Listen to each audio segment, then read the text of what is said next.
سلام، محمد هستم از کانال اسکیل دیو و امیدوارم حالتون خوب باشه. به این کانال خوش اومدید. ما میخوایم با هم دیگه یک دوره آموزشی رو شروع کنیم به نام دوره آموزشی P5JS. P5JS یک لایبرری از جاوا اسکریپته که با استفاده از اون میتونیم بازی سازی یا خیلی کارهای دیگر انجام بدیم. هدف از دوره ما اینه که بعد از اینکه تموم شد دوره شما بتونید با استفاده از P5JS یک سری بازی دو بعدی رو طراحی کنید و بسازید. من قبلا یک نمونه کوچیکی ازش رو ساختم به نام بازی تیک تک توی که داخل کانال هست. من لینکش رو این بالا براتون میذارم، شما میتونید ببینید. اگه تا اینجای ویدیو رو هم لایک نکردید حتما ویدیو رو لایک کنید، کامنت و سابسکرایب هم فراموشتون نشه. اگه اون زنگوله کنارش هم فعال کنید ویدیوهای جدیدی که میذارم براتون نوتیفیکیشن میاد، میتونید بیاید ببینید.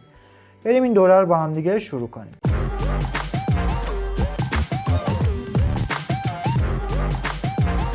همونجوری که اول ویدیو بهتون گفتم میخوایم در مورد لایبرری P5JS شروع کنیم و این اولین قسمت از این دوره است. من میخوام مقدماتی در مورد P5JS بهتون بگم و توی قسمت‌های بعدی به مرور تکمیلش میکنیم تا اینکه کامل شما لایبرری P5JS رو یاد بگیرید و بتونید با استفاده از اون بازی سازی رو انجام بدید. اولین کاری که میکنیم میریم توی سایت P5JS، قسمت هومش رو میزنیم. قسمت‌های مختلفی داره این سایت. به ترتیب اولین قسمتش که داخل هوم باشیم یک معرفی در مورد لایبرری P5JS کرده. همونجوری که مشخصه گفته یک لایبرری از جاوا اسکریپته که با استفاده از اون میتونیم کارهای مختلفی رو انجام بدیم. ما هدفمون اینه که با استفاده از اون بازی سازی رو به شما آموزش بدیم و میتونید در موردش کامل قسمتاشو بخونید. و قسمت بعدیش در مورد ادیتور P5JS. لازم نیست حتما شما لایبرریشو دانلود کنید روی کامپیوترتون و علاوه با یه آیدی خاص این کار رو انجام بدید. شما با استفاده از ادیتورش میتونید از لایبرری P5JS استفاده کنید و داخل همین سایت بازی یا چیزی که مد نظرتون هست رو بسازید.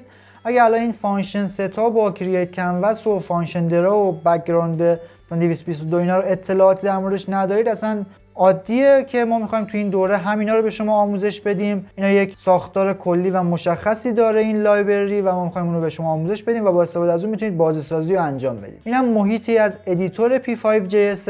قسمت بعدی قسمت دانلود این سایت که ما اجازه میده که ادیتور این سایت رو به صورت جداگونه داشته باشیم یا کل لایبرریش رو دانلود کنیم که هر کدوم که مد نظرمون هست میتونیم ازش استفاده کنیم. ما خودمون لایبرری رو دانلود میکنیم و میاریم رو کامپیوتر با استفاده از آیدی VS Code. میخوام اینو به شما آموزش بدم و میتونیم هم حتی روی همین سایت هم آموزش بدیم، ولی مد نظرم اینه که به صورت جداگونه‌ای باشه که شما بتونید هر جا یا تو هر سایتی که مد نظرتون هست ازش استفاده کنید و وابسته فقط به خود سایت P5JS نباشه. پس ما تو ادامه به شما یاد میدیم که چجوری اینو دانلود کنید و رو کامپیوترتون انتقال بدید تا بتونید با استفاده از اون کدنویسی یا بازیسازی رو انجام بدید. قسمت بعدی دونیت کردن سایت که میتونید حمایت مالی داشته باشید از سایتشون و از اینجا آموزشش داره شروع میشه. گت استارتد که یعنی گفته شروع چجوریه، یک چیزای مبانی اولیه در موردش گفته که اینا رو همه من به صورت فارسی بهتون آموزش میدم. سایتش انگلیسی، حالا کسی که دوست داشت میتونه بیا رو سایت بخونه،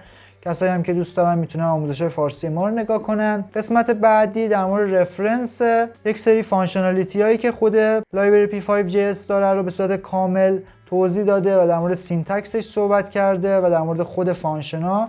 همه اینا رو کامل توی دوره به شما آموزش داده میشه که هر کدوم کاربردش چیه و میتونه برای شما چه عملکردی داشته باشه. این همه به شما به صورت کامل آموزش میدم به صورت فارسی. قسمت بعدی لایبرری هایی که خود P5JS داره که میتونیم در کنار خود P5JS استفاده کنیم. قسمت هایی از اینا هم تو بازی سازی به شما آموزش میدم. و مرحله بعدی قسمت لرن سایت که خود سایت به صورت آموزش انگلیسی اومده. همون چیزی که من میخوام بهتون بگم، حالا یه مقدار کمتر یه مقدار بیشتر رو به شما به صورت انگلیسی آموزش داده و کسایی که به زبان انگلیسی مسلطن میتونن بیان از این قسمت استفاده کنن. اونایی هم که مسلط نیستن میتونم من به شما به صورت فارسی و رایگان این آموزش رو بدم. یه سری اگزمپل و چیزای دیگه هم هستش که خیلی اهمیت نداره. این قسمت همون معرفی سایت P5JS بود که بهتون گفتم که ما با استفاده از این P5JS میخوایم به شما بازیسازی رو یاد بدیم.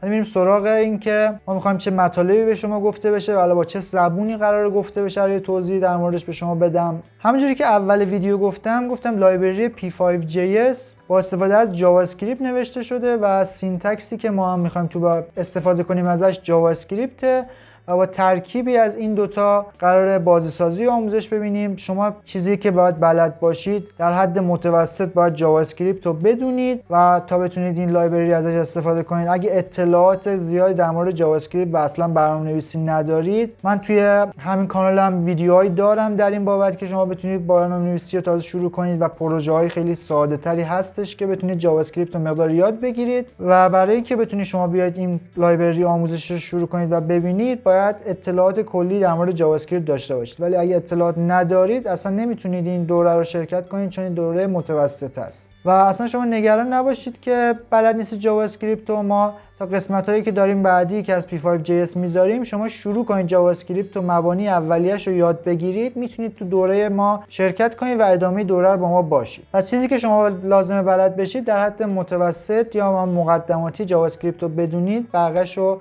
ما با استفاده از P5JS هم به شما آموزش میدیم. بریم در مورد چیزایی که میخوایم بعد از اینکه دوره تموم شد شما بتونید باهاش بنویسید. یه سری مثال آوردم براتون که ببینید که به چه پروژه‌ها و چه بازیایی میتونید باهاش بنویسید. به این صورت نیستش که شما دوره رو تموم کنید فقط بتونید این 6 تا بازی رو بنویسید. این 6 تا بازی 6 تا مثالی از این بازیایی که میتونید بنویسید، ولی میتونید هزاران بازی دیگه که به ذهن خودتون میاد که به صورت دو بعدی هستن رو با P5JS طراحی کنید. بازیایی که الان من بعد از اینکه دوره تموم شد میخوام بهتون آموزش بدم، بازی سودوکو، بازی تیک تک تویه که اینو اصلا نوشتم توی کانالم هستش، اول ویدیو هم بهتون گفتم میتونید برید نگاش کنید. بازی چکرز، بازی شطرنج، بازی اسنیک یا همون ماره، بازی ماین سویپر یا همون مین جمع کنه. از اینکه دوره تموم شد این 6 تا بازی هم قراره بنویسیم تا اینکه تجربه کاری شما بیشتر بشه و بتونید بازیایی که مد نظرتون هست و به راحتی بنویسید. این قسمت اول این بود، مقدماتی در مورد چیزایی که قرار آموزش ببینید و اهداف کلی دوره رو گفتم بهتون. قسمت‌های بعدی که قسمت بعدی اون هستش احتمال هفته بعد باشه،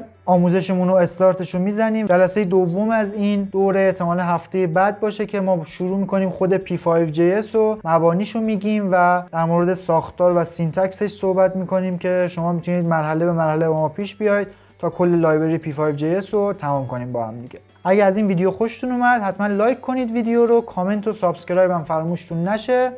اگه اون زنگوله کنارش هم فعال کنید، ویدیوهای جدیدی که میذارم بهتون نوتیفیکیشن میاد، میتونید بیاید ببینید. اگه تا آخر این ویدیو هم با من اومدید حتما تو کامنت ها برام بنویس پایه ویدیوی اسکیل دیو.